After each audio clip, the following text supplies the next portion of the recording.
अखबार हाजिर है। अखबार हाजिर है। अखबार हाजिर है। सत श्री अकाल जी, मैं चांदनी अखबार हाजिर है प्रोग्राम विच तुहाडे सब दा स्वागत करदी हां। इस प्रोग्राम दे विच असीं अखबार दीआं मुੱਖ खबरां बारे विस्तृत जानकारी जिहड़ी है ਉਹ ਤੁਹਾਨੂੰ ਦਿੰਦੇ ਹਾਂ ਤੇ ਅੱਜ ਅਸੀਂ ਦੇਖਦੇ ਹਾਂ ਕਿ ਅਖਬਾਰ ਦੇ ਵਿੱਚ ਜਿਹੜੀ ਪਹਿਲੀ ਹੈਡਲਾਈਨ ਹੈ ਉਹ ਕਿਹੜੀ ਆਈ ਹੈ। ਜੀ, ਕਿਸਾਨਾਂ ਵੱਲੋਂ ਕੌਮੀ ਸਾਂਝੇ ਮੋਰਚੇ ਦਾ ਐਲਾਨ। ਮੋਰਚੇ ਦੀ ਮੀਟਿੰਗ ਅੱਜ ਰੇਲਾਂ ਦੇ ਮੁੱਦੇ ਤੇ ਕੇਂਦਰ ਦੀ ਅੜੀ ਦਾ ਵਿਰੋਧ। जी, किसान संघर्ष जथेबंदियां ਵੱਲੋਂ ਜਿਹੜਾ ਕਿ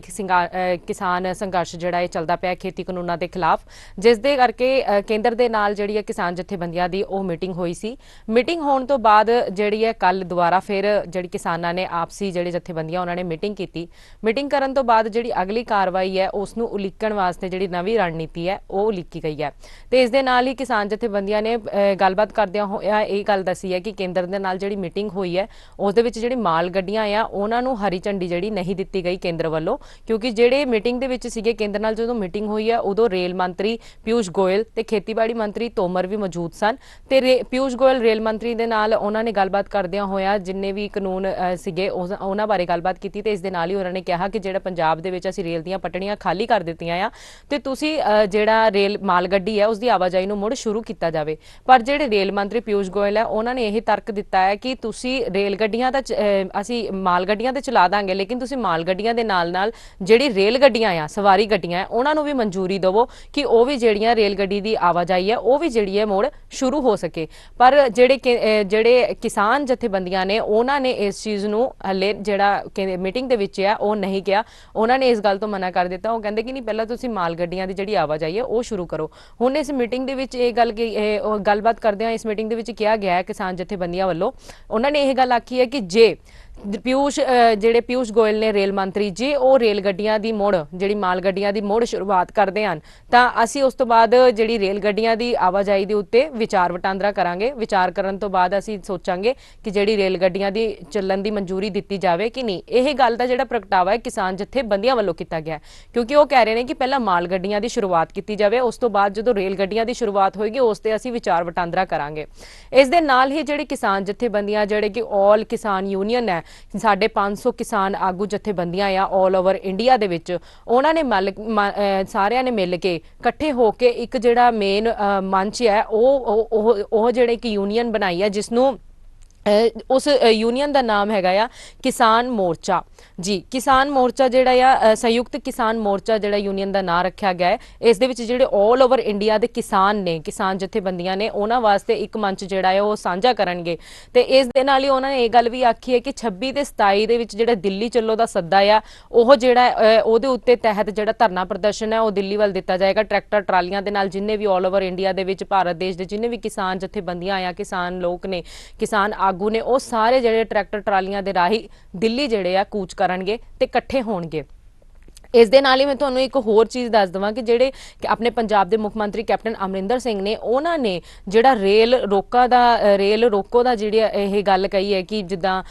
ਆਪਣੇ ਕਿਸਾਨਾਂ ਵੱਲੋਂ ਮਨਾ ਕਰ ਦਿੱਤਾ ਗਿਆ ਕਿ ਜਿਹੜੀ ਰੇਲ ਗੱਡੀ ਦੀ ਆਵਾਜਾਈ ਹੈ ਉਹ ਅਸੀਂ ਸ਼ੁਰੂ ਨਹੀਂ ਹੋਣ ਦੇਵਾਂਗੇ, ਤੁਸੀਂ ਮਾਲ ਗੱਡੀਆਂ ਨੂੰ ਅਸੀਂ ਹਰੀ ਝੰਡੀ ਦਿੰਦੇ ਆ ਕਿ ਤੁਸੀਂ ਮਾਲ ਗੱਡੀਆਂ ਦੀ ਸ਼ੁਰੂਆਤ ਜਿਹੜੀ ਹੈ ਦੁਬਾਰਾ ਤੋਂ ਕਰ ਸਕਦੇ ਆ, ਜਿਸ ਨੂੰ ਲੈ ਕੇ ਜਿਹੜੇ ਕੈਪਟਨ ਅਮਰਿੰਦਰ ਸਿੰਘ ਨੇ ਉਹ ਖਾਸਾ ਨਿਰਾਸ਼ ਨੇ। ਉਹਨਾਂ ਨੇ ਕਿਹਾ ਹੈ ਕਿ ਇਹ ਜਿਹੜੀ ਗੱਲ ਕਿਸਾਨ ਯੂਨੀਅਨਾਂ ਵੱਲੋਂ ਕੀਤੀ ਗਈ ਹੈ ਇਹ ਜਿਹੜੀ ਗੱਲ ਆ ਸਹੀ ਨਹੀਂ ਹੈ। ਘੱਟੋ ਘੱਟ ਜਿਹੜੀ ਕੇਂਦਰ ਦੇ ਨਾਲ ਰੇਲ ਗੱਡੀਆਂ ਦੀ ਸ਼ੁਰੂਆਤ ਦੀ ਮੁੜ ਆਵਾਜਾਈ ਦੀ ਜਿਹੜੀ ਸ਼ੁਰੂਆਤ ਦੀ ਗੱਲ ਸੀ, ਘੱਟੋ ਘੱਟ ਉਹਨੂੰ ਹਰੀ ਝੰਡੀ ਜ਼ਰੂਰ ਦੇਣੀ ਚਾਹੀਦੀ ਸੀ ਕਿਉਂਕਿ ਜਿਹੜੇ ਪੰਜਾਬ ਦੇ ਵਿੱਚ ਆ ਇਸ ਸਮੇਂ ਜਿਹੜਾ ਆ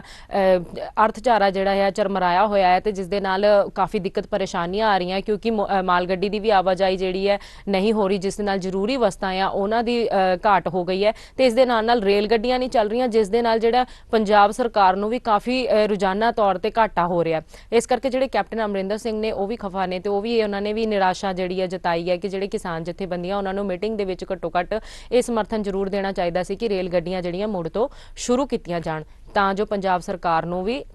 ਘਾਟਾ ਨਾ ਪਵੇ ਤੇ ਜਿਹੜੀ ਇਹਨਾਂ ਦੀ ਮੁੜ ਆਵਾਜਾਈ ਤੋਂ ਸ਼ੁਰੂਆਤ ਹੋਣ ਤੋਂ ਬਾਅਦ ਜਿਹੜੀ ਮਾਲ ਗੱਡੀਆਂ ਵੀ ਆ ਉਹ ਵੀ ਜਿਹੜੀ ਆ ਸ਼ੁਰੂ ਹੋ ਸਕੇ। ਇਸ ਦੇ ਨਾਲ ਹੀ ਕਿਸਾਨ ਜਥੇਬੰਦੀਆਂ ਦੇ ਵਿੱਚ ਇੱਕ ਬੜੀ ਇੰਪੋਰਟੈਂਟ ਥਿੰਗ ਜਿਹੜੀ ਆ ਦੇਖਣ ਨੂੰ ਆਈ ਹੈ, ਬੜੀ ਜ਼ਰੂਰੀ ਗੱਲ ਸਾਹਮਣੇ ਆਈ ਕਿ ਮੀਟਿੰਗ ਦੇ ਵਿੱਚ ਜਿਹੜੇ ਕਿਸਾਨ ਜਥੇਬੰਦੀਆਂ ਸੀਗੀਆਂ ਤੇ ਉਹਨਾਂ ਨੇ ਜਦੋਂ ਮੀਟਿੰਗ ਕੀਤੀ ਨਾ ਤੇ ਉਹ ਵੋਟ ਪਾ ਰਹੇ ਸੀਗੇ ਕਿ ਅਸੀਂ ਜਿਹੜੀ ਰੇਲ ਗੱਡੀਆਂ ਨੂੰ ਕੀ ਕਹਿੰਦੇ ਆਵਾਜਾਈ ਵਾਸਤੇ ਸਮਰਥਨ ਦਈਏ ਕਿ ਨਹੀਂ, ਜਾਂ ਇਸ ਨੂੰ ਅਸੀਂ ਕਹੀਏ ਕਿ ਨਹੀਂ ਕਿ ਜਿਹੜੀ ਰੇਲ ਗੱਡੀਆਂ ਦੀ ਮਨਜ਼ੂਰੀ ਹੈ, ਜਿੱਦਾਂ ਕੇਂਦਰ ਦੇ ਜਿਹੜੇ ਰੇਲ ਮੰਤਰੀ ਹੈ ਪਿਊਸ਼ ਗੋਇਲ, ਉਹਨਾਂ ਨੇ ਕਿਹਾ ਮਨਜ਼ੂਰੀ ਮੰਗੀ ਕਿ ਤੁਸੀਂ ਰੇਲ ਗੱਡੀਆਂ ਦੀ ਆਵਾਜਾਈ ਵਾਸਤੇ ਵੀ ਮਨਜ਼ੂਰੀ ਦਿਵੋ। ਤੇ ਉਹਨਾਂ ਨੇ ਇਹ ਗੱਲ ਆਖੀ ਹੈ ਕਿਸਾਨ ਜਥੇਬੰਦੀਆਂ ਨੇ ਆਪਸ ਦੇ ਵਿੱਚ ਜਿਹੜਾ ਵਿਚਾਰ ਵਟਾਂਦਰਾ ਕੀਤਾ ਮੀਟਿੰਗ ਦੇ ਵਿੱਚ, ਤੇ ਮੀਟਿੰਗ ਦੇ ਵਿੱਚ ਇਹ ਗੱਲ ਜਦੋਂ ਸਹਿਮਤੀ ਨਹੀਂ ਬਣ ਰਹੀ ਸੀ ਸਾਰੇ ਜਥੇਬੰਦੀਆਂ ਦੀ, ਤੇ ਉਹਨਾਂ ਨੇ ਕਿਹਾ ਕਿ ਅਸੀਂ ਵੋਟ ਪਾ ਲੈਂਦੇ ਆ, ਵੋਟ ਦੇ ਉੱਤੇ ਵੋਟ ਦੇ ਆਧਾਰ ਤੇ ਕਿ ਜੇ ਅਸੀਂ ਇਹ ਚੀਜ਼ ਦਾ ਫੈਸਲਾ ਲਵਾਂਗੇ ਕਿ ਜਿਹੜੀ ਰੇਲ ਗੱਡੀਆਂ ਦੀ ਮੋੜ ਆਵਾਜਾਈ ਨੂੰ ਮਨਜ਼ੂਰੀ ਦਿੱਤੀ ਜਾਵੇ ਜਾਂ ਨਾ ਦਿੱਤੀ ਜਾਵੇ, ਜਿਸ ਨੂੰ ਲੈ ਕੇ ਜਿਹੜੀ ਕਿਸਾਨ ਜਥੇਬੰਦੀਆਂ ਉਹਨਾਂ ਨੇ ਸਾਰਿਆਂ ਨੇ ਵੋਟ ਜਿਹੜੀ ਆ ਵੋਟ ਪਾਈ। ਪਰ ਜਿਹਦੇ ਵਿੱਚ 14 ਕਿਸਾਨ ਜਥੇਬੰਦੀਆਂ ਆ ਜਿਨ੍ਹਾਂ ਨੇ ਕੀ ਕਹਿੰਦੇ ਹਾਂ ਦੇ ਵਿੱਚ ਵੋਟ ਪਾਈ, ਸਮਰਥਨ ਦਿੱਤਾ ਕਿ ਰੇਲ ਗੱਡੀਆਂ ਦੀ ਆਵਾਜਾਈ ਮੁੜ ਸ਼ੁਰੂ ਹੋ ਜਾਏ। ਪਰ ਜਿਹੜੀਆਂ 16 ਜਥੇਬੰਦੀਆਂ ਆ ਉਹਨਾਂ ਨੇ ਨਾ ਦੇ ਵਿੱਚ ਸਮਰਥਨ ਦਿੱਤਾ ਕਿ ਜਿਹੜੀ ਰੇਲ ਗੱਡੀਆਂ ਦੀ ਮੁੜ ਆਵਾਜਾਈ ਆ ਉਹ ਸ਼ੁਰੂ ਨਾ ਕੀਤੀ ਜਾਵੇ। ਇੱਥੇ ਵੀ ਜਿਹੜੀ ਸਹਿਮਤੀ ਨਹੀਂ ਪ੍ਰਗਟ ਹੋਈ, ਜਿਸ ਨੂੰ ਲੈ ਕੇ ਇਹ ਫੈਸਲੇ ਉੱਤੇ ਵੀ ਕੁਝ ਵੀ ਜਿਹੜੀ ਹੈ ਪੁਖਤਾ ਜਿਹੜੀ ਗੱਲ ਆ ਉਹ ਸਾਹਮਣੇ ਨਹੀਂ ਆਈ, ਇਹਦੇ ਉੱਤੇ ਵੀ ਫੈਸਲਾ ਜਿਹੜਾ ਨਹੀਂ ਹੋ ਸਕਿਆ। ਤੇ ਇਹ ਜਿਹੜੀ ਚੀਜ਼ ਸੀਗੀ ਇਹਦੇ ਵਿੱਚ ਜਿਹੜੇ ਮੀਟਿੰਗ ਦੇ ਵਿੱਚ ਪੰਚਾਇਤ ਦੇ ਸਹਿਕਾਰਤਾ ਮੰਤਰੀ ਸੀਗੇ ਉਹ ਵੀ ਜਿਹੜੇ ਆ ਸ਼ਾਮਲ ਹੋਏ ਸੀ। ਹੁਣ ਇਹ ਦੇਖਣਾ ਹੋਵੇਗਾ ਕਿ ਕੇਂਦਰ ਦੇ ਨਾਲ ਜਿਹੜੀ ਅਗਲੀ ਮੀਟਿੰਗ ਆ ਉਹ ਜਿਹੜੇ ਕਿਸਾਨ ਜਥੇਬੰਦੀ ਹੈ ਉਹ ਕਦੋਂ ਕਰਦੇ ਆ, ਤੇ ਉਸ ਮੀਟਿੰਗ ਦੇ ਵਿੱਚ ਕੀ ਕੁਝ ਫੈਸਲੇ ਜਿਹੜੇ ਆ ਕੀਤੇ ਜਾਂਦੇ ਆ, ਕਿਹੜੀ ਗੱਲਾਂ ਦੇ ਉੱਤੇ ਸਹਿਮਤੀ ਬਣਦੀ ਆ ਤਾਂ ਜੋ ਇਹ ਜਿਹੜਾ ਮਸਲਾ ਆ ਉਸ ਨੂੰ ਸੁਲਝਾਇਆ ਜਾ ਸਕੇ। ਇਸ ਦੇ ਨਾਲ ਹੀ ਅਸੀਂ ਵਧਦੇ ਹਾਂ ਅਗਲੀ ਖਬਰ ਵੱਲ ਕਿ ਅਖਬਾਰ ਦੀ ਜਿਹੜੀ ਅਗਲੀ ਹੈਡਲਾਈਨ ਉਹ ਕਿਹੜੀ ਹੈ। ਪੰਜਾਬ ਵਜ਼ਾਰਤ ਵੱਲੋਂ ਅੰਤਰਰਾਜੀ ਪ੍ਰਵਾਸੀ ਕਾਮੇ ਨੇਮਾਂ 'ਚ ਸੋਧ ਪ੍ਰਵਾਨ ਕੀਤੀ ਗਈ ਹੈ। ਜੀ ਤੁਹਾਨੂੰ ਮੈਂ ਦੱਸ ਦਵਾਂ ਕਿ ਪੰਜਾਬ ਦੇ ਜਿਹੜਾ ਮੰਤਰੀ ਮੰਡਲ ਆ ਉਹਨਾਂ ਨੇ ਅੱਜ ਕਰਜ਼ਾ ਲੈਣ ਲਈ ਕੇਂਦਰ ਸਰਕਾਰ ਦੀ ਸ਼ਰਤ ਨੂੰ ਪੂਰੀ ਕਰਦਿਆਂ ਹੋਇਆ ਜਿਹੜਾ ਅੰਤਰਰਾਜੀ ਪ੍ਰਵਾਸੀ ਕਾਮੇ ਜਿਹੜਾ ਆ ਉਸ ਨੂੰ ਜਿਹੜਾ ਐਕਟ ਆ ਉਸ ਦੀ ਸੋਧ ਦੀ ਜਿਹੜੀ ਆ ਮਨਜ਼ੂਰੀ ਦੇ ਦਿੱਤੀ ਹੈ। ਹੁਣ ਉਹਨਾਂ ਇਹਦੇ ਵਿੱਚ ਸੋਧ ਕੀ ਕੀਤਾ ਗਿਆ, ਇਹਦੇ ਵਿੱਚ ਜਿਹੜੇ ਕੈਪਟਨ ਅਮਰਿੰਦਰ ਸਿੰਘ ਜੀ ਆ ਉਹਨਾਂ ਨੇ ਪ੍ਰਗਟਾਵਾ ਕੀਤਾ ਕਿ ਅਸੀਂ ਜਿਹੜੇ ਆ ਬਿੱਲ ਦੇ ਵਿੱਚ ਕਿਹੜੀ ਜਿਹੜੀ ਆ ਸੋਧ ਕਰ ਰਹੇ ਹਾਂ। ਇਹਦੇ ਵਿੱਚ ਉਹਨਾਂ ਨੇ ਕਿਹਾ ਹੈ ਕਿ ਜਿਹੜੇ ਪੰਜਾਬ ਦਿਵਿਆਂਗਜਨ ਜਿਹੜੇ ਸ਼ਕਤੀਕਰਨ ਹੈ ਉਸ ਦੀ ਯੋਜਨਾ ਦਾ ਐਲਾਨ ਕੀਤਾ ਗਿਆ, ਤੇ ਜਿਹੜੇ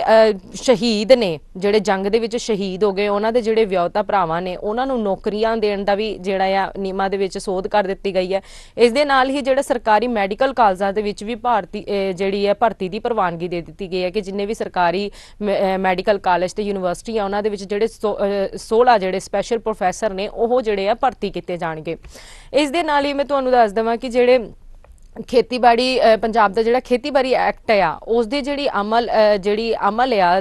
2021 ਦੇ ਵਿੱਚ ਹੋਣਾ ਸੀ, ਉਹਨੂੰ ਹਲੇ ਹਾਲ ਫਿਲਹਾਲ ਜਿਹੜਾ ਆ ਮੁਲਤਵੀ ਕੀਤਾ ਗਿਆ ਕਿ ਜਿਹੜੇ ਖੇਤੀਬਾੜੀ ਐਕਟ ਦੇ ਵਿੱਚ ਜੇ ਕੋਈ ਡਿਗਰੀ ਪ੍ਰਾਪਤ ਕਰਦਾ ਆ ਤੇ ਉਹਨਾਂ ਦੇ ਜਿਹੜੇ ਨਿਯਮ ਤੇ ਨਿਰਦੇਸ਼ ਆ ਉਹਨਾਂ ਦੇ ਵਿੱਚ ਜਿਹੜੀ ਸੋਧ ਆ ਉਹ ਉਸ ਨੂੰ ਲੈ ਕੇ ਇਹ ਜਿਹੜੀ ਗੱਲ ਹੈ ਮਾਪਦੰਡਾਂ ਨੂੰ ਜਿਹੜਾ ਆ ਪੂਰਾ ਕੀਤਾ ਜਾਵੇਗਾ। ਤੇ ਇਸ ਦੇ ਨਾਲ ਹੀ ਮੈਂ ਤੁਹਾਨੂੰ ਦੱਸ ਦੇਵਾਂ ਕਿ ਜਿਹੜੇ ਆਪਣੇ ਟੈਲੀਕਮਿਊਨੀਕੇਸ਼ਨ ਹੈ ਉਸ ਦੇ ਜਿਹੜੇ ਬੁਨਿਆਦੀ ਢਾਂਚੇ ਆ ਉਹਨਾਂ ਨੂੰ ਸੁਧਾਰਨ ਵਾਸਤੇ ਉਹਨਾਂ ਦੇ ਵਿੱਚ ਵੀ ਜਿਹੜੀ ਸੋਧ ਦੀ ਗੱਲ ਕੀਤੀ ਗਈ ਹੈ। ਇਸ ਜਿਹੜੇ ਆ ਸੋਧ ਦੇ ਵਿੱਚ ਜਿਹੜਾ ਪ੍ਰਵਾਸੀ ਜਿਹੜਾ ਕਾਮੇ ਨੇਮਾ ਆ ਉਹਦੇ ਸੋਧ ਦੇ ਵਿੱਚ, ਇਸ ਤੋਂ ਇਲਾਵਾ ਜਿਹੜੇ ਆਪਣੇ ਪੰਜਾਬ ਦੇ ਮੁੱਖ ਮੰਤਰੀ ਨੇ ਕੈਪਟਨ ਅਮਰਿੰਦਰ ਸਿੰਘ ਜੀ ਉਹਨਾਂ ਨੇ ਇਹ ਗੱਲ ਵੀ ਕਹੀ ਹੈ ਕਿ ਉਹਨਾਂ ਨੇ ਜਿਹੜੇ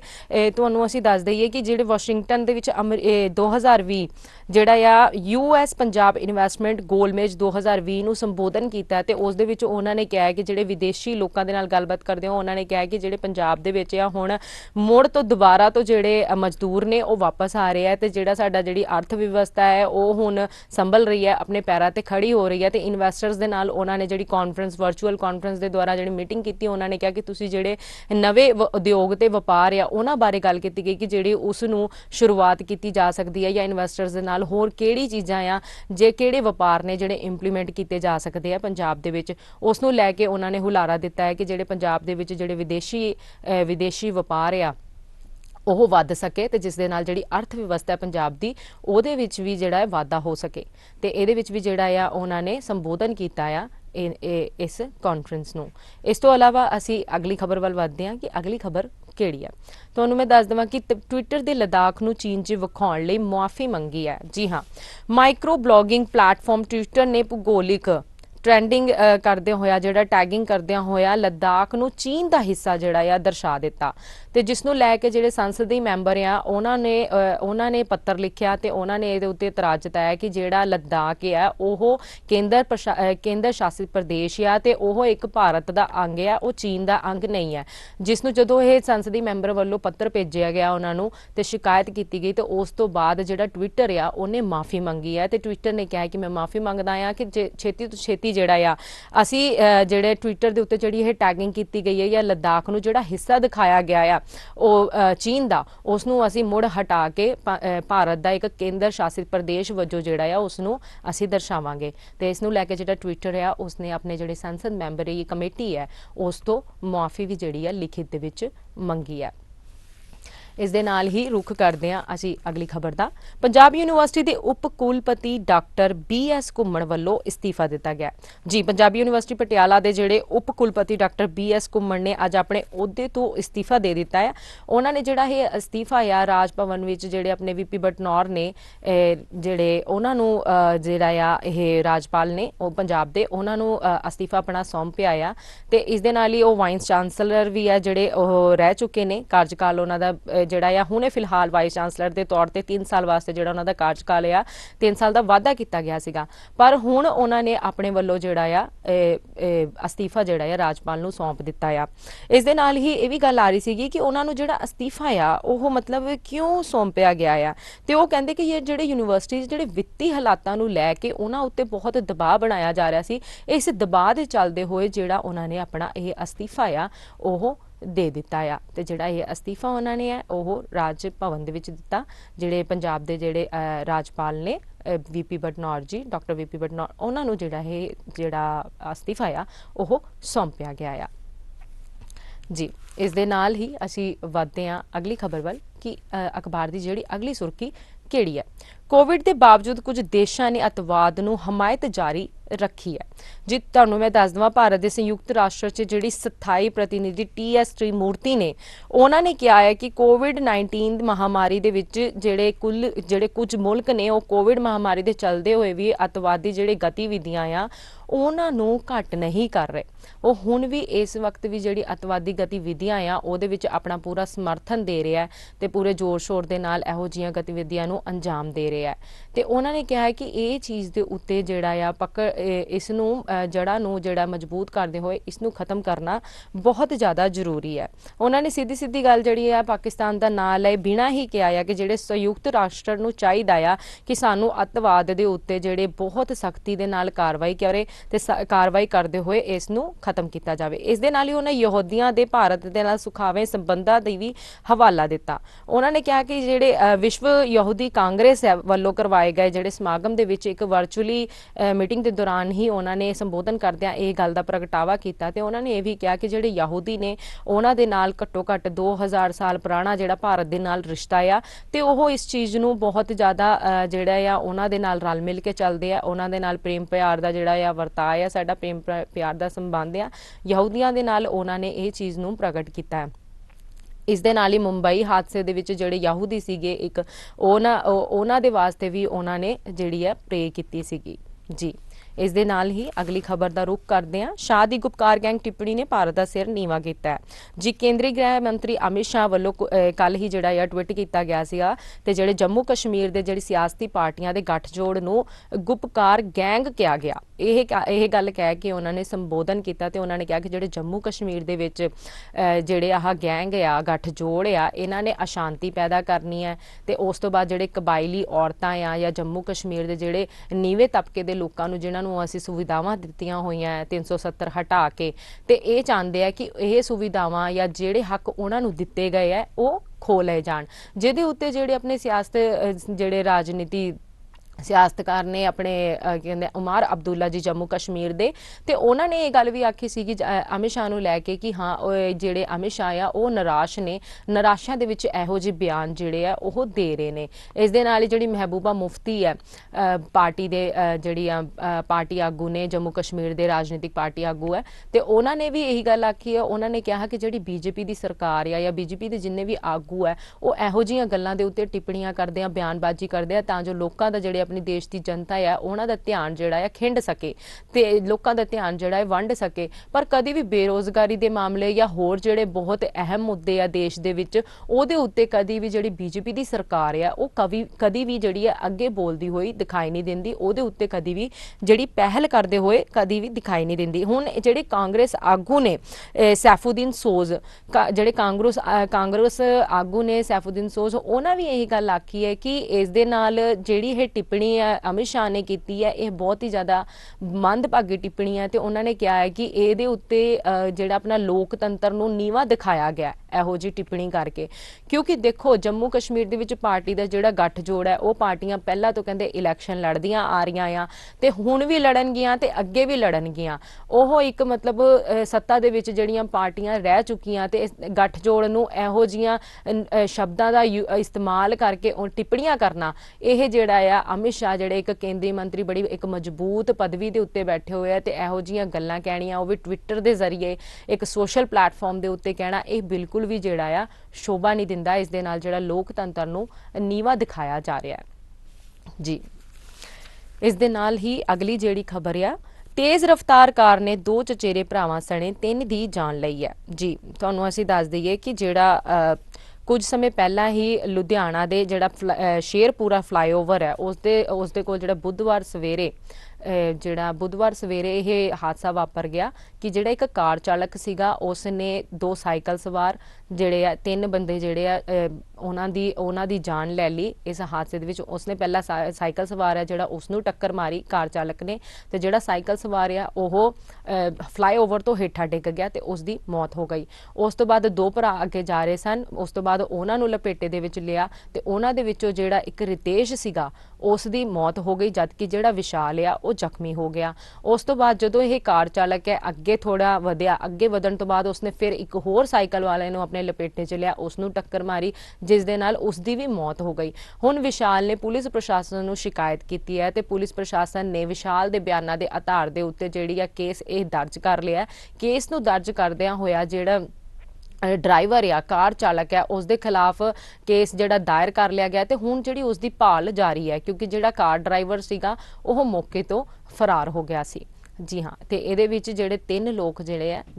ਜਾਨ ਮਾਲ ਦਾ ਜਿਨ੍ਹਾਂ ਨੂੰ ਨੁਕਸਾਨ ਹੋਇਆ ਇਸ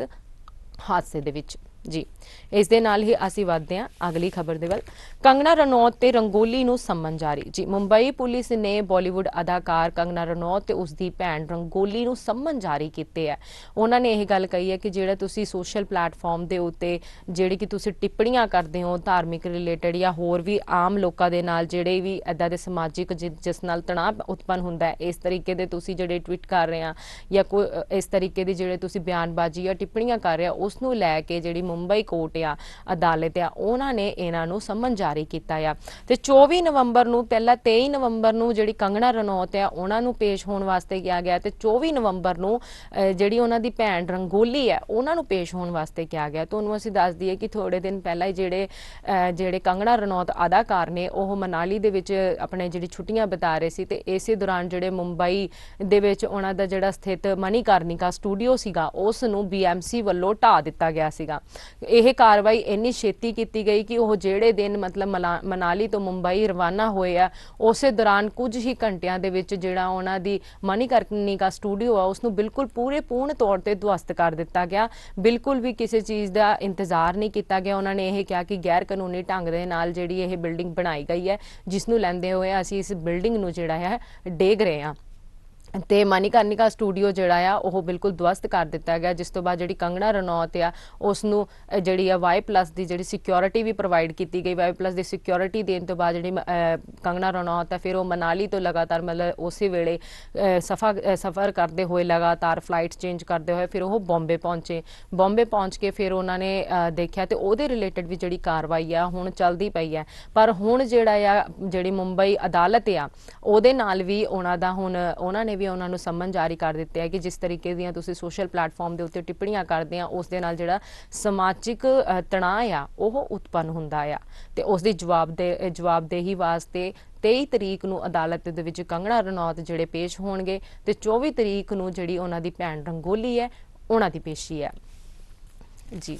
ਇਸ ਦੇ ਨਾਲ ਹੀ ਅਸੀਂ ਅੱਗੇ ਅਗਲੀ ਖਬਰ ਵੱਲ ਵਧਦੇ ਹਾਂ। ਗ੍ਰੇਨੇਡ ਹਮਲੇ 'ਚ 12 ਨਾਗਰਿਕ ਫੱਟੜ। ਜੀ ਤੁਹਾਨੂੰ ਅਸੀਂ ਦੱਸ ਦਈਏ, ਸ਼੍ਰੀਨਗਰ ਜੰਮੂ ਕਸ਼ਮੀਰ ਦੇ ਜਿਹੜਾ ਜ਼ਿਲ੍ਹਾ ਆ ਪੁਲਵਾਮਾ, ਉਹਦੇ ਉੱਤੇ ਜਿਹੜਾ ਆ ਆਪਣੇ ਫੌਜ ਨੇ, ਆਰਮੀ ਵਾਲੇ ਜਿਹੜੇ ਸੁਰੱਖਿਆ ਕਰਮੀਆਂ ਨੇ, ਉਹਨਾਂ ਦੇ ਉੱਤੇ ਜਿਹੜੇ ਗ੍ਰੇਨੇਡ ਦੇ ਨਾਲ ਹਮਲਾ ਕੀਤਾ ਗਿਆ ਹੈ। ਪਰ ਇਹਦੇ ਵਿੱਚ ਇਹ ਗਨੀਮਤ ਰਹੀ ਕਿ ਜਿਹੜਾ ਗ੍ਰੇਨੇਡ ਆ ਉਹ ਸੜਕ ਦੇ ਉੱਤੇ ਡਿੱਗਿਆ ਤੇ ਉੱਤੇ ਹੀ ਫਟ ਗਿਆ। ਤੇ ਇਹ ਇਦਾਂ ਦੀਆਂ ਜਿਹੜੀ ਅੱਤਵਾਦੀ ਗਤੀਵਿਧੀਆਂ ਆ ਉਹ ਹਮੇਸ਼ਾ ਚੱਲਦੀਆਂ ਰਹਿੰਦੀਆਂ, ਜਾਂ ਪਾਕਿਸਤਾਨ ਦੀ ਜਿਹੜੀ ਫੌਜ ਆ ਉਹਨਾਂ ਵੱਲੋਂ ਵੀ ਇਹੋ ਜਿਹੀਆਂ ਜਿਹੜੀਆਂ ਤੁੱਚੀਆਂ ਕਾਰਵਾਈਆਂ ਉਹ ਕੀਤੀਆਂ ਹੀ ਜਾਂਦੀਆਂ ਲਗਾਤਾਰ। ਇਹੋ ਜਿਹੇ ਜਿਹੜੇ ਨੀਵੇਂ ਕੰਮ ਆ ਉਹ ਪਾਕਿਸਤਾਨ ਦੀ ਆਰਮੀ ਤੇ ਪਾਕਿਸਤਾਨ ਦੇ ਜਿਹੜੇ ਅੱਤਵਾਦੀ ਆ ਉਹ ਲਗਾਤਾਰ ਆਪਣੇ ਦੇਸ਼ ਦੇ ਵਿੱਚ ਕਰਦੇ ਆ। ਉਹਨਾਂ ਦਾ ਇਹ ਮਕਸਦ ਹੁੰਦਾ ਹੈ ਕਿ ਇਹਨਾਂ ਨੂੰ ਜਾਨੀ ਨੁਕਸਾਨ ਪਹੁੰਚਾਇਆ ਜਾਵੇ। ਸਾਡੇ ਜਿਹੜੇ ਫੌਜ ਸਰਹੱਦ ਤੇ ਫੌਜ ਤੈਨਾਤ ਨੇ ਉਹਨਾਂ ਨੂੰ ਵੀ ਤੰਗ ਪਰੇਸ਼ਾਨ ਕੀਤਾ ਜਾਂਦਾ ਹੈ, ਜਿਸ ਨੂੰ ਲੈ ਕੇ ਹੁਣ ਜਿਹੜੇ ਜੰਮੂ ਕਸ਼ਮੀਰ ਦੇ ਪੁਲਵਾਮਾ ਜ਼ਿਲ੍ਹੇ ਦੇ ਵਿੱਚ ਉਹਨਾਂ ਨੇ ਹੁਣ ਗ੍ਰੇਨੇਡ ਦੇ ਨਾਲ ਹਮਲਾ ਕੀਤਾ। ਪਰ ਜਿਹੜਾ ਗ੍ਰੇਨੇਡ ਆ ਉਹ ਸੜਕ ਦੇ ਉੱਤੇ ਡਿੱਗ ਗਿਆ ਤੇ ਉੱਥੇ ਹੀ ਫਟ ਗਿਆ।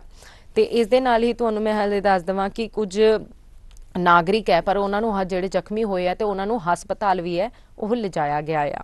ਜੀ ਕਾਂਗਰਸ ਤੋਂ ਨਾਖੁਸ਼ ਆਗੂ ਪਾਰਟੀ ਛੱਡਣ ਲਈ ਆਜ਼ਾਦ। ਅਧੀਰ ਕਾਂਗਰਸ ਦੇ ਜਿਹੜੇ ਲੋਕ ਸਭਾ ਮੈਂਬਰ ਨੇ ਅਧੀਰ ਰੰਜਨ, ਉਹਨਾਂ ਨੇ ਕਪਿਲ ਸਿੱਬਲ ਦੇ ਉੱਤੇ ਨਿਸ਼ਾਨਾ ਸਾਧਦੇ ਹੋਏ ਕਿਹਾ ਹੈ ਕਿ ਜਿਹੜੇ ਵਰਕਰ ਜਾਂ ਜਿਹੜੇ ਕਾਂਗਰਸ ਆਗੂ ਕਾਂਗਰਸ ਤੋਂ ਖੁਸ਼ ਨਹੀਂ ਹਨ ਤੇ ਉਹ ਜਿਹੜਾ ਆ ਪਾਰਟੀ ਨੂੰ ਛੱਡ ਸਕਦੇ ਆ ਜਾਂ ਆਪਣੀ ਇੱਕ ਨਵੀਂ ਪਾਰਟੀ ਬਣਾ ਸਕਦੇ ਆ। ਪਰ ਉਹ ਇਹੋ ਜਿਹੀ ਜਦੋਂ ਟਿੱਪਣੀਆਂ ਕਰਦੇ ਆ ਤੇ ਉਸ ਦੇ ਨਾਲ ਜਿਹੜਾ ਆਪਣੇ ਪਾਰਟੀ ਹੈ, ਆਪਣੀ ਪਾਰਟੀ ਦਾ ਹੀ ਅਕਸ ਖਰਾਬ ਹੁੰਦਾ। ਤੁਹਾਨੂੰ ਅਸੀਂ ਦੱਸ ਦਈਏ ਕਿ ਕਪਿਲ ਸਿੱਬਲ ਨੇ ਹਲੇ ਕੁਝ ਕੁ ਦਿਨ ਪਹਿਲਾਂ ਹੀ ਕਾਂਗਰਸ ਦੇ ਪ੍ਰਤੀ ਹੀ ਸੋਸ਼ਲ ਪਲੇਟਫਾਰਮ ਦੇ ਉੱਤੇ ਜਾਂ ਵੈਸੇ ਵੀ ਇੱਕ ਜਿਹੜੀ ਹੈ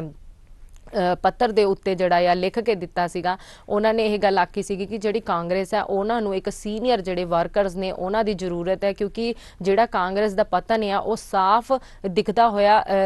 ਜਿਹੜਾ ਸਾਫ਼ ਹੁੰਦਾ ਹੋਇਆ ਵਿਖਾਈ ਦੇ ਰਿਹਾ। ਤੇ ਉਹਨਾਂ ਨੇ ਕਿਹਾ ਕਿ ਕਾਂਗਰਸ ਜਿਹੜੀ ਹੈ ਦਿਨੋਂ ਦਿਨ ਕਮਜ਼ੋਰ ਹੋਈ ਜਾ ਰਹੀ ਹੈ, ਕਿਉਂਕਿ ਇੱਕ ਜਿੱਦਾਂ ਪਹਿਲਾਂ ਸੀਗੀ ਕਾਂਗਰਸ ਉਸ ਲਿਹਾਜ਼ ਦੇ ਨਾਲ ਹੁਣ ਉਹਦੀ ਉੱਦਾਂ ਦੀ ਪੋਜੀਸ਼ਨ ਨਹੀਂ ਰਹੀ। ਤੇ ਹੁਣ ਜਿੱਦਾਂ ਬਿਹਾਰ ਦੇ ਵਿੱਚ ਸਿਮਟੀ ਹੈ ਉਸ ਨੂੰ ਦੇਖਦੇ ਹੋ ਉਹਨਾਂ ਨੇ ਕਿਹਾ ਕਿ ਕਾਂਗਰਸ ਨੂੰ ਆਪਣੀ ਪਾਰਟੀ ਦੇ ਵੱਲ ਅਹੁਦੇਦਾਰਾਂ ਦੇ ਉੱਤੇ ਧਿਆਨ ਦੇਣ ਦੀ ਬਹੁਤ ਜ਼ਿਆਦਾ ਜ਼ਰੂਰਤ ਹੈ, ਨਹੀਂ ਤਾਂ ਜਿਹੜੇ ਆਪਣਾ ਕੀ ਕਹਿੰਦੇ ਕਾਂਗਰਸ ਪਾਰਟੀ ਦਾ ਪਤਨ ਜਿਹੜਾ ਆ ਉਹ ਪੱਕਾ ਹੈ। ਜਿਸ ਨੂੰ ਲੈ ਕੇ ਜਿਹੜੇ ਅਧੀਰ ਰੰਜਨ ਨੇ ਲੋਕ ਸਭਾ ਮੈਂਬਰ ਉਹਨਾਂ ਨੇ ਹੁਣ ਉਹਨਾਂ ਤੇ ਨਿਸ਼ਾਨਾ ਸਾਧਿਆ ਤੇ ਉਹਨਾਂ ਨੇ ਕਿਹਾ ਕਿ ਪਾਰਟੀ ਦੇ ਆਗੂ ਹੁੰਦਿਆਂ ਹੋਇਆ ਤੁਹਾਨੂੰ ਇਹੋ ਜੀ ਗੱਲ ਜਿਹੜੀ ਹੈ ਨਹੀਂ ਕਹਿਣੀ ਚਾਹੀਦੀ, ਪਰ ਜੇ ਤੁਸੀਂ ਇਹੋ ਜੀ ਗੱਲ ਕਹਿੰਦੇ ਤਾਂ ਉਹਦੇ ਨਾਲੋਂ ਵਧੀਆ ਕਿ ਤੁਸੀਂ ਕੋਈ ਹੋਰ ਪਾਰਟੀ ਜੁਆਇਨ ਕਰ ਲਓ ਜਾਂ ਆਪਣੀ ਆਪ ਦੀ ਪਾਰਟੀ ਜਿਹੜੀ ਆ ਤੁਸੀਂ ਉਹ ਬਣਾ ਲਓ। ਜੀ ਇਸ ਦੇ ਨਾਲ ਹੀ ਤੁਹਾਨੂੰ ਦੱਸ ਦਈਏ ਮਹਾਰਾਸ਼ਟਰ ਸਰਕਾਰ ਵਰਵਰਾ ਰਾਓ ਨੂੰ ਨਾਨਾਵਤੀ ਹਸਪਤਾਲ ਭੇਜਣ ਲਈ ਰਾਜ਼ੀ। ਤੁਹਾਨੂੰ ਅਸੀਂ ਦੱਸ ਦਈਏ ਕਿ ਮਹਾਰਾਸ਼ਟਰ ਸਰਕਾਰ ਜੇਲ੍ਹ 'ਚ ਬੰਦ ਜਿਹੜੇ ਕਵੀ ਕਾਰਕੁਨ ਹੈ ਵਰਵਰਾ ਰਾਓ ਜਿਹੜੇ ਆ ਉਹਨਾਂ ਨੂੰ ਨਾਨਾਵਤੀ ਹਸਪਤਾਲ ਦੇ ਵਿੱਚ ਲਿਜਾਣ ਦੀ ਹੁਣ ਜਿਹੜੀ ਹੈ ਮਨਜ਼ੂਰੀ ਅਦਾਲਤ ਵੱਲੋਂ ਦੇ ਦਿੱਤੀ ਗਈ ਹੈ। ਤੁਹਾਨੂੰ ਅਸੀਂ ਦੱਸ ਦਈਏ ਕਿ ਉਹਨਾਂ ਦੀ ਉਮਰ 91 ਸਾਲ ਦੀ ਹੈ। 91 ਸਾਲ ਦੀ ਉਮਰ ਦੇ ਵਿੱਚ ਉਹਨਾਂ ਨੂੰ ਜਿਹੜੀ ਹੈ ਉਹਨਾਂ ਦੀ ਤਬੀਅਤ ਖਰਾਬ ਹੋ ਗਈ, ਜਿਸ ਨੂੰ ਲੈਂਦੇ ਉਹਨਾਂ ਨੂੰ ਨਾਨਾਵਤੀ ਹਸਪਤਾਲ ਜਿਹੜਾ ਹੈ ਭੇਜਿਆ ਗਿਆ ਹੈ। ਉਹਨਾਂ ਨੂੰ ਜਿਹੜਾ ਅਲਗਾਹ ਪਰਿਸ਼ਦ ਦੇ ਸਮਾਗਮ 'ਚ ਹਿੱਸਾ ਲੈਣ ਲਈ ਮਾਓਵਾਦੀਆਂ ਦੇ ਨਾਲ ਸੰਬੰਧਾਂ ਦੇ ਦੋਸ਼ ਦੇ ਹੇਠਾਂ ਜਿਹੜਾ ਹਿਰਾਸਤ ਦੇ ਵਿੱਚ ਲਿਆ ਗਿਆ ਸੀਗਾ। ਉਹਨਾਂ ਨੂੰ ਕਿਹਾ ਗਿਆ ਸੀ ਕਿ ਤੁਸੀਂ ਜਿਹੜੇ ਮਾਓਵਾਦੀਆਂ ਆ ਉਹਨਾਂ ਨੂੰ ਸਮਰਥਨ ਦੇ ਰਹੇ ਆ ਤੇ ਇਸ ਕਰਕੇ ਉਹਨਾਂ ਨੂੰ ਜਿਹੜੇ ਇੱਕ ਸਮਾਰੋਹ ਤੋਂ ਜਿਹੜਾ ਆ ਹਿਰਾਸਤ ਦੇ ਵਿੱਚ ਲਿਆ ਗਿਆ ਸੀ ਤੇ ਉਹਨਾਂ ਨੂੰ ਜਿਹੜੀ ਬੰਬੇ ਦੀ ਜੇਲ੍ਹ ਆ ਉੱਥੇ ਜਿਹੜਾ ਆ ਭੇਜ ਦਿੱਤਾ ਆ। ਬੰਬੇ ਦੀ ਜੇਲ੍ਹ ਦੇ ਜਿਹੜੀ ਤਲੋਜਾ ਜੇਲ੍ਹ ਹੈ ਉਹਦੇ ਵਿੱਚ ਭੇਜਿਆ ਗਿਆ ਤੇ ਹੁਣ ਉਹਨਾਂ ਦੀ ਤਬੀਅਤ ਖਰਾਬ ਹੋਣ ਕਰਕੇ ਜਿਹੜੇ ਨਾਨਾਵਟੀ ਹਸਪਤਾਲ ਦੇ ਵਿੱਚ ਆ ਉਹਨਾਂ ਨੂੰ ਰੈਫਰ ਕਰ ਦਿੱਤਾ ਗਿਆ। ਜੀ ਇਸ ਦੇ ਨਾਲ ਹੀ ਮੈਂ ਤੁਹਾਨੂੰ ਦੱਸਣਾ ਚਾਹਾਂਗੀ ਕਿ ਅੱਜ ਜਿਹੜੀ ਹੈ ਅਮਰੀਕਾ ਦੇ ਵਿੱਚ ਜਿਹੜੀ ਅਗਲੀ ਖਬਰ ਹੈ ਇੱਕ ਵਿਦੇਸ਼ੀ ਖਬਰ ਹੈ, ਉਸ ਵੱਲ ਵੀ ਅਸੀਂ ਧਿਆਨ ਮਾਰਦੇ ਹਾਂ ਕਿ ਅਮਰੀਕਾ ਦੇ ਵਿੱਚ ਜਿਹੜੀ ਸਿੱਖਾਂ ਖਿਲਾਫ ਅਪਰਾਧਾਂ ਵਿੱਚ ਕਮੀ ਆਈ ਹੈ। ਜੀ ਤੁਹਾਨੂੰ ਮੈਂ ਦੱਸ ਦੇਵਾਂ ਕਿ ਅਮਰੀਕਾ ਦੇ ਵਿੱਚ ਜਿਹੜੇ ਸਿੱਖਾਂ ਦੇ ਹਿੱਤਾਂ ਦੇ ਵਿੱਚ ਜਿਹੜੀ ਸੰਸਥਾ ਆ ਉਸ ਨੇ ਇੱਕ FBI ਦੀ ਰਿਪੋਰਟ ਨੂੰ ਲੈ ਕੇ ਕਿਹਾ ਕਿ ਜਿਹੜੇ ਸਿੱਖਾਂ ਦੇ ਉੱਤੇ ਹਮਲਾ ਅਮਰੀਕਾ ਦੇ ਵਿੱਚ ਉਹ ਘਟਿਆ ਆ ਕਿ 2018 ਤੇ 2019 ਦੇ ਮੁਕਾਬਲੇ ਜੇ ਦੇਖਿਆ ਜਾਵੇ ਤੇ 2018 ਦੇ ਵਿੱਚ ਜਿਹੜੇ ਕੇਸ ਨੇ ਉਹ ਵੱਧ ਦਰਜ ਹੋਏ ਸੀਗੇ, ਪਰ ਉਸ ਤੋਂ ਬਾਅਦ 2019 ਦੇ ਵਿੱਚ ਜਿਹੜੇ ਆ ਉਹ ਕੇਸ ਘੱਟ ਦਰਜ ਹੋਏ ਆ। ਤੁਹਾਨੂੰ ਮੈਂ ਦੱਸ ਦੇਵਾਂ ਕਿ ਜਿਹੜੀ ਇਹ ਸਾਲਟ ਨਾਂ ਦੀ ਸੰਸਥਾ ਆ ਉਹਨਾਂ ਨੇ ਇਸ ਜਿਹੜੀ FBI ਦੀ ਰਿਪੋਰਟ ਦੇ ਹਵਾਲੇ ਨਾਲ ਕਿਹਾ ਆ ਕਿ ਜਿਹੜੇ ਅਮਰੀਕਾ ਦੇ ਵਿੱਚ ਜਿਹੜੇ ਸਿੱਖਾਂ ਪ੍ਰਤੀ ਅਪਰਾਧਾਂ ਦੇ ਵਿੱਚ ਕੁਝ ਨਿਗਾਰ ਦੇਖਿਆ ਗਿਆ ਹੈ। ਉਹਨਾਂ ਨੇ ਕਿਹਾ ਕਿ 2018 ਦੇ ਵਿੱਚ ਜਿਹੜੇ 200% ਜਿਹੜਾ ਸੀਗਾ ਕੇਸਾਂ ਦੇ ਵਿੱਚ ਵਾਧਾ ਹੋ ਗਿਆ ਸੀ ਸਿੱਖਾਂ ਦੇ ਨਾਲ ਜਿਹੜੇ ਅਪਰਾਧ ਹੋ ਰਹੇ ਸਨ, ਪਰ ਜਿਹੜੇ ਇਹ ਅਪਰਾਧ ਆ 1991 ਤੋਂ ਜੇ ਅਸੀਂ ਦੇਖਿਆ ਜਾਵੇ ਤਾਂ ਹੁਣ ਜਿਹੜੇ ਆ ਕਾਫੀ ਘਟੇ ਆ। ਤੇ ਉਹਨਾਂ ਨੇ ਕਿਹਾ ਕਿ ਹੁਣ ਜਿਹੜੀ FBI FBI ਦੀ ਇੱਕ ਰਿਪੋਰਟ ਵੀ ਪੇਸ਼ ਕੀਤੀ ਗਈ ਹੈ ਜਿਹਦੇ ਵਿੱਚ ਦੱਸਿਆ ਗਿਆ ਕਿ ਅਮਰੀਕਾ ਦੇ ਵਿੱਚ ਜਿਹੜੇ ਸਿੱਖਾਂ ਦੇ ਉੱਤੇ ਜਾਂ ਗੈਰ ਨਸਲ ਜਿਹੜੇ ਆਪਣੇ ਅਮਰੀਕੀ ਲੋਕ ਤੇ ਹਨ ਲੇਕਿਨ ਜਿਹਨਾਂ ਦੇ ਸਕਿਨ ਦੇ ਵਿੱਚ ਫਰਕ ਆ ਉਹਨਾਂ ਦੇ ਨਾਲ ਭੇਦਭਾਵ ਜਿਹੜਾ ਆ ਕੀਤਾ ਜਾਂਦਾ। ਜਿੱਦਾਂ ਕਿ ਤੁਹਾਨੂੰ ਪਤਾ ਹੈ ਜਿਹੜੇ ਅਸ਼ਵੇਤ ਲੋਕ ਨੇ ਹਾਲੇ ਪਿੱਛੇ ਉਹਨਾਂ ਦੇ ਨਾਲ ਵੀ ਬਹੁਤ ਭੇਦਭਾਵ ਜਿਹੜਾ ਆ ਕੀਤਾ ਗਿਆ। ਇੱਕ ਅਸ਼ਵੇਤ ਵਿਅਕਤੀ ਸੀਗਾ ਉਸ ਨੂੰ ਜਿਹੜਾ ਪੁਲਿਸ ਨੇ ਅਮਰੀਕਾ ਦੇ ਵਿੱਚ ਉਹਦੇ ਗਰਦਨ ਦੇ ਉੱਤੇ ਹਮਲਾ ਕਰਕੇ ਜਿਹਦੇ ਉਸ ਨੂੰ ਦਬਾਇਆ ਗਿਆ, ਦਬਾਉਣ ਦੇ ਨਾਲ ਉਸਦੀ ਗਰਦਨ ਨੂੰ ਦਬਾਉਣ ਨਾਲ ਉਸਦੀ ਮੌਕੇ ਤੇ ਹੀ ਮੌਤ ਹੋ ਗਈ, ਜਿਸ ਦੇ ਨਾਲ ਬਹੁਤ ਹੀ ਜ਼ਿਆਦਾ ਰੋਸ ਮੁਜ਼ਾਹਰਾ ਕੀਤਾ ਗਿਆ ਪੂਰੇ ਅਮਰੀਕਾ ਦੇ ਵਿੱਚ ਅਸ਼ਵੇਤ ਕਮਿਊਨਿਟੀ ਵੱਲੋਂ ਇਕੱਠੇ ਹੋ ਕੇ। ਤੇ ਇਸ ਦੇ ਨਾਲ ਹੀ ਹੁਣ ਜਿਹੜਾ ਸਿੱਖਾਂ ਦੀ ਇੱਕ FBI ਰਿਪੋਰਟ ਜਿਹੜੀ ਹੈ ਉਹ ਜੇ FBI ਵੱਲੋਂ ਰਿਪੋਰਟ ਜਿਹੜੀ ਹੈ ਉਹ ਜਿਹੜੀ ਸਾਂਝੀ ਕੀਤੀ ਗਈ, ਜਿਸ ਵਿੱਚ ਕਿਹਾ ਗਿਆ ਕਿ ਸਿੱਖਾਂ ਦੇ ਉੱਤੇ ਜਿਹੜਾ ਹਮਲਾ ਆ ਉਹ ਬਹੁਤ ਜ਼ਿਆਦਾ ਹੁਣ ਅਮਰੀਕਾ ਦੇ ਵਿੱਚ ਘਟ ਗਿਆ ਕਿ ਜਿਹੜੇ ਅਮਰੀਕੀ ਲੋਕ ਨੇ, ਅਮਰੀਕੀ ਸਿੱਖ ਨੇ ਉਹ ਹੁਣ ਸੁਰੱਖਿਅਤ ਨੇ। ਇਸ ਦੇ ਨਾਲ ਹੀ ਜਿਹੜਾ ਮੁਸਲਮਾਨ ਤਬਕੇ ਵੱਲ ਜੇ ਅਸੀਂ ਧਿਆਨ ਮਾਰੀਏ ਤਾਂ ਜਿਹੜੇ ਮੁਸਲਮਾਨ ਤਬਕੇ ਦੇ ਲੋਕ ਨੇ ਉਹਨਾਂ ਦੇ ਉੱਤੇ ਵੀ ਹਮਲੇ ਘਟੇ ਆ ਤੇ ਉਹਨਾਂ ਦੇ ਨਾਲ ਵੀ ਜਿਹੜਾ ਅਤਿਆਚਾਰ ਆ ਜਾਂ ਉਹਨਾਂ ਦੇ ਪ੍ਰਤੀ ਵੀ ਜਿਹੜਾ ਅਪਰਾਧ ਹੁੰਦਾ ਸੀਗਾ ਉਸ ਉੱਤੇ ਵੀ ਜਿਹੜੀ ਕਮੀ ਹੈ ਉਹ ਦੇਖੀ ਗਈ ਹੈ ਜੀ। ਇਸ ਦੇ ਨਾਲ ਹੀ ਮੈਂ ਤੁਹਾਨੂੰ ਦੱਸ ਦੇਵਾਂ ਕਿ ਅੱਜ ਦੀ ਅਖਬਾਰ ਦੀ ਸੁਰਖੀਆਂ ਜਾਂ ਅਖਬਾਰ ਦੀਆਂ ਮੁੱਖ ਖਬਰਾਂ ਦੇ ਵਿੱਚ ਇੰਨਾ ਹੀ। ਕੱਲ ਇਸੇ ਸਮੇਂ ਫੇਰ ਹਾਜ਼ਰ ਹੋਵਾਂਗੇ ਅਖਬਾਰ ਦੀ ਨਵੀਂ ਖਬਰਾਂ ਤੇ ਨਵੀਂ ਸੁਰਖੀਆਂ ਨੂੰ ਲੈ ਕੇ, ਤੇ ਉਦੋਂ ਤੱਕ ਬਣੇ ਰਹੋ ਸਾਡੇ ਨਾਲ ਤੇ ਸਾਡੇ ਪ੍ਰੋਗਰਾਮ ਨੂੰ ਦੇਖਦੇ ਰਹੋ। ਤੇ ਇਸ ਦੇ ਨਾਲ ਹੀ ਮੈਂ ਤੁਹਾਡੇ ਤੋਂ ਇਜਾਜ਼ਤ ਲੈਂਦੀ ਹਾਂ। ਧੰਨਵਾਦ। अखबार हाजिर है।